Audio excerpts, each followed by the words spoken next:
Getting a little much needed rain this afternoon. I'll kind of show y'all what's going on. This will be kind of an update video. So we're toward the end of June now, and I have pretty much killed it this month on the tree work. I've done 12 total jobs this month, separate jobs, and the finale being the monster one. Hey, shh, I'm gonna come over and feed y'all in just a second, okay?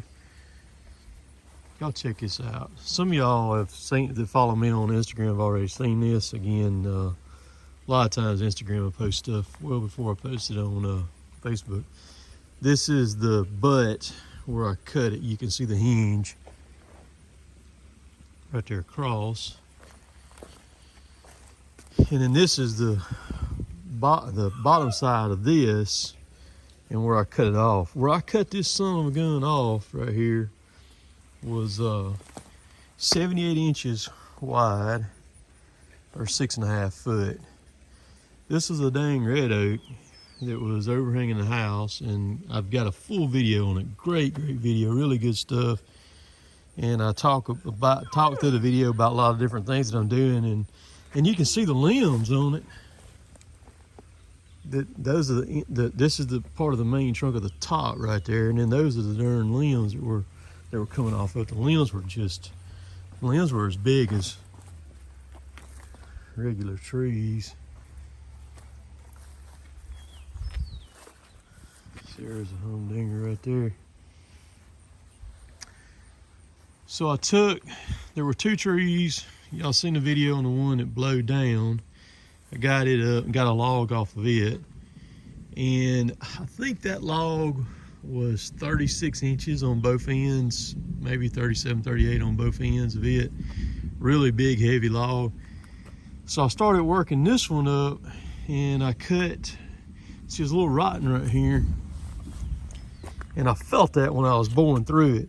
And I knew that, well, I better make sure I had everything right to make this one work, because when you feel that doty spot right there, you know, sometimes it don't hold too well. But so I cut 2 foot off the butt of this thing, and it cleared up nice. So I cut a 10.5 foot log off of this one, and that thing was almost 48 inches on the little end and on the big end. So I took this log and the other one, and I took 2 more that I had laying here. This one over here is no good. It's got a bad spot on it. I had 2 or 3 over here that I need to do something with. But you can't see it. It's got I took this one down about 2 weeks ago, 2 or 3 weeks ago. And you can see where this one got struck by lightning, so it's not any good up under there. But so I got some of the other ones out. I ended up taking 4 logs down to the mill down there. And of course, again, if you follow me on Instagram, you've seen that. Oh, here's the one that blew over and fell. That's the butt end of it. And one of the side, I had to split this thing in half, man. Where'd I cut this dude? Oh, I cut it over here where I could get it in the trailer. But just huge trees. I went into the mill down there today with 4 logs on. I was grossing over 37,000 pounds when I went into the mill. And I filmed a whole video of that little thing, taking the logs down the mill and unloading them down there, them unloading them off the trailer. That one right there, that's where I cut the top out of it there. So I am done for the month. I'm not doing any more. I have went through saw chains. I have went through so much chainsaw gas, so much bar and chain oil. It's crazy. Give you an idea. So the chipper, I changed the oil in the chipper in May, and I've already put almost 50 hours on it, so I'm halfway to another oil change on this thing. And in the Mini over there, the first day of June, I had 796 hours on that thing because I changed the oil in it. and first day of June. And right now, currently, let's go over and look and see what it's got. It's got almost 880 on it now.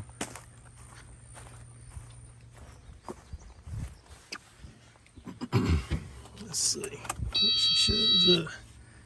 Yeah, 879.9. Finna hit 880 right there. So I put nearly 100 hours on this thing this month. And this thing's a workhorse, man. It's a stud. Very happy with the 57, the Kubota. Well, very happy with the Kubota, period. But I really need to be in a little bit bigger machine.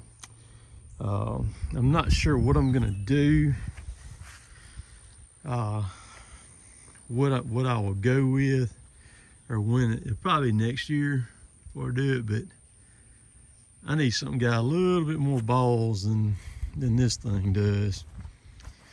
The dump trailer, I have pulled the fool out of this thing too. I have hauled a lot of stuff with it, and I'll give an update video on this thing on some. There's a couple of things about this one here. There are a couple of things that overall love it. It's a well-built dump trailer, really good quality. Of course, you got to pay big money for this one right here too. It's all good, but there's some little stuff about this thing, like the tailgate on it is kind of Mickey Mouse. Like when you're dumping, a lot of times the stuff is pulling on this thing when it's boated out. It has nothing. There's no support. That's just the thing is just pivots right here. It's fixed where it's a three-way gate, so the thing can open this way, or you can open that way, or you can open it barn doors. I wish they'd give you an option, like if you're going to use it in the magnitude of what I'm using it, you know, hauling big stuff, and it's got the opportunity to hit right there when it's coming out, to where this was a little bit different right here. And me and Daniel are going to look at this, because you can see this thing right here is supposed to be all the way up against it like that. I don't know. And then my size that me and Daniel did have done really, really well. We just need to reinforce these things a little bit more than they do. They, like I said, they've held up really well. They've been on there almost a year now, and the lid moves some. I actually had a bolt come out over here. We're fixing to do some repair welding up here on this, but I had a bolt come out. There's an upright over here, and I didn't realize I had a bolt come out one day, and I pulled it and it made it crack up here and start cracking around there and right there. So we got to do a little repair stuff. What we're going to do is probably going to talk to him about it and do some angled bracing up here on it, a couple of spots to kind of stiffen it up some. But all in all, for no more than what I've got in it, and for what it does day in and day out, you really can't beat it. It does a fantastic job as far as that goes. So I've got a lot of good stuff filmed. I mean, a lot of good stuff filmed. The reason why I hadn't got some of it out is just due to the fact of where I have worked so much. Well, there's all them other chunks from that tree. They're in that pile of bark right there. Fix this up, and I pull doubles a lot. Even the chipper behind it over there too. Went through the back end of the trailer here, tie it back in here, weld it, and then there, it's very easy to hook up to, so it saves me one trip. And oh, by the way, those 12 jobs, probably 95% of it I did solo by myself too. So I'm fixing to go in there. That's what I do when I come up, and I got the lift behind the gooseneck.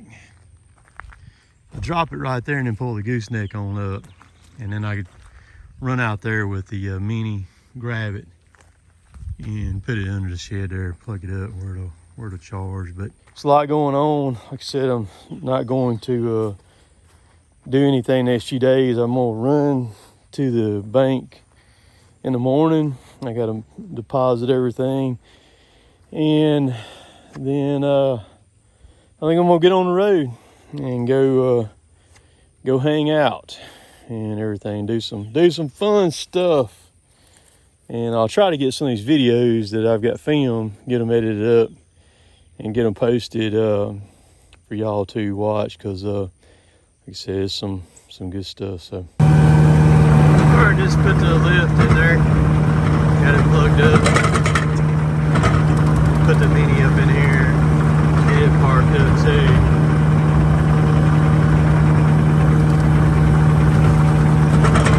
Y'all be good. We'll catch y'all later. Later, taters.